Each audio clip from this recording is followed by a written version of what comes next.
물리학 5원 특수상대성 이론. 여러분 안녕하십니까, 자이노입니다. 아인슈타인의 특수상대성 이론 바로 시작할게요. 순서는 다음과 같아요. 첫 번째, 이해하는 내용이 아니다. 두 번째, 상대성 이론 정리.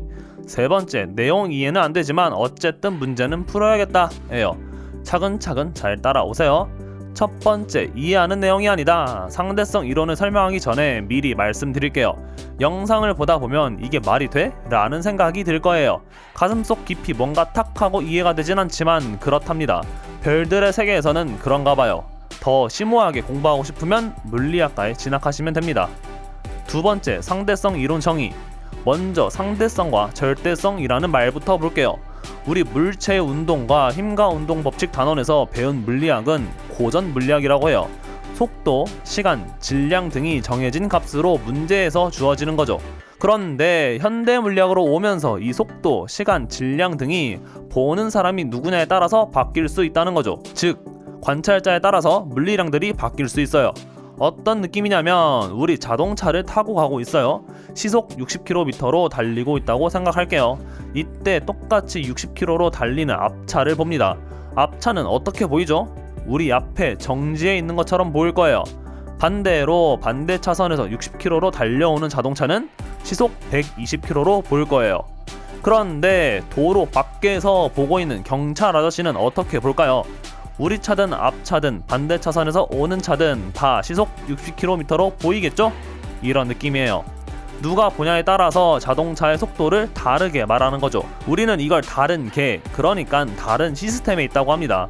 우리 차랑 앞차는 같은 계에 있고 경찰 아저씨와 반대 차선 차량은 각각 다른 계에 있다고 말하죠.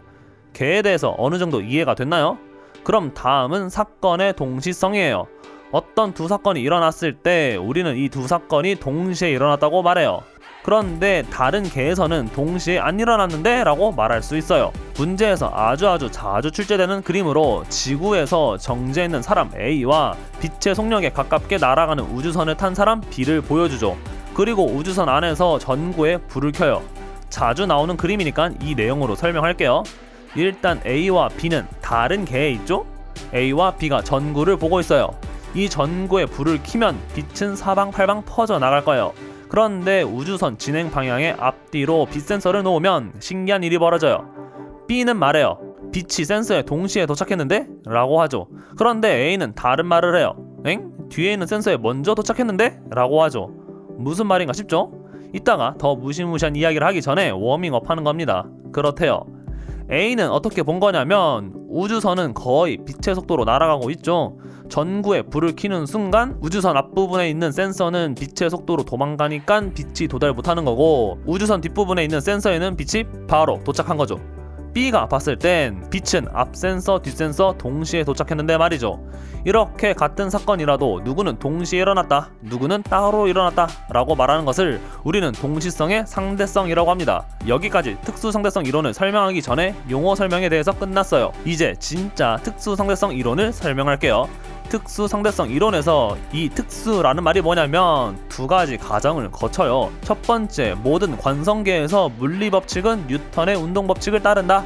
어떤 계에서든 우리가 알고 있는 뉴턴의 제1, 2, 3 법칙이 적용된다는 거죠. 두 번째, 빛의 속력은 어디에서나 일정하다. 빛보다 빠른 것은 없다 라고 많이 들어봤죠. 그 말입니다. 이렇게 두 가지 가정을 하면은 두 가지 결론이 나옵니다. 첫 번째, 시간 팽창, 두 번째, 길이 수축이에요. 아까 예시를 다시 가져올게요. 빛의 속력으로 날아가는 우주선을 탄 미주가 있고 지구에서 보고 있는 관찰자 현우가 있어요. 여기서 첫 번째 결론, 시간 팽창을 볼게요. 미주가 미주 손목시계를 보면 똑딱 똑딱 정상적으로 시간이 잘 갑니다. 우린 이거를 고유 시간이라고 하죠. 미주랑 미주 손목시계는 같은 계에 있기 때문이에요. 그런데 현우가 미주 손목시계를 딱 봤더니 똑딱 똑딱 시계가 느릿 가는 거죠. 이해하는 거 아니에요? 아, 그렇구나 하고 넘어가요. 그러니까 극단적으로 말하면 현우가 현우 세상에서 30년이 지났대요. 근데 현우가 본 미주는 미주는 1년밖에 안 지났어? 라고 말하는 거죠. 신기하죠? 그런데 반대로 미주 입장에서 볼게요. 현우가 현우 손목시계를 보면 시간은 똑딱 똑딱 똑딱 잘 흐릅니다.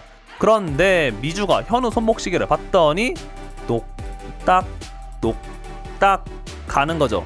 둘 다 본인이 본인 시계를 봤을 땐 정상적으로 시간이 흐르는데 서로의 시계를 보면은 시간이 천천히 흐르는 거예요. 소름 끼치게 말이 안 되지만 그렇대요. 두 번째 결론, 길이 수축에 대해서도 알아볼게요. 미주가 미주 우주선의 길이를 자로 잽니다. 그럼 그 길이가 원래 우주선의 길이에요.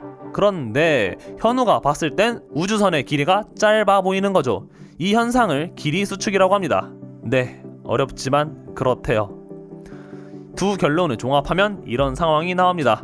미주가 지구에서 목성까지 우주선을 타고 빛의 속도로 날아갈 겁니다. 그래서 목성까지 길이를 재보니까 2시간은 가야겠는데 라는 생각이 들었어요. 그래서 2시간짜리 영화를 준비하고 우주선을 출발했더니 1시간도 안 돼서 목성에 도착한 거예요. 신기하죠? 미주 시계는 똑딱 똑딱 정상적으로 흘렀지만 우주선이 빛의 속도로 날아가는 순간 지구와 목성 사이의 거리가 수축한 거죠. 그래서 금방 도착할 수 있었어요. 이 모습을 지구에서 본 현우는 뭐라고 할까요?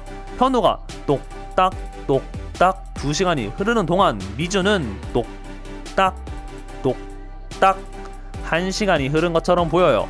그래서 1시간 만에 도착한 걸로 보는 거죠. 어때요? 쉽나요? 아직도 무슨 말인지 모르겠다 싶으면 세 번째, 문제 푸는 요령이에요. 우리 결국엔 문제만 잘 풀면 되는 거죠. 문제에서 물어보는 건 크게 세 가지입니다. 빛의 속도는 어떤가? 시간이 어떻게 변하는가? 길이가 어떻게 변하는가입니다. 그럼 빛의 속도는 어디서든 일정하고 시간은 지연이 되는데 내 시간은 정상인데 남의 시간이 지연되는 거고, 길이는 수축하는데 내 길이는 정상인데 남의 길이가 수축해 보이는 거다를 찾아서 고르세요. 시청해주셔서 감사합니다.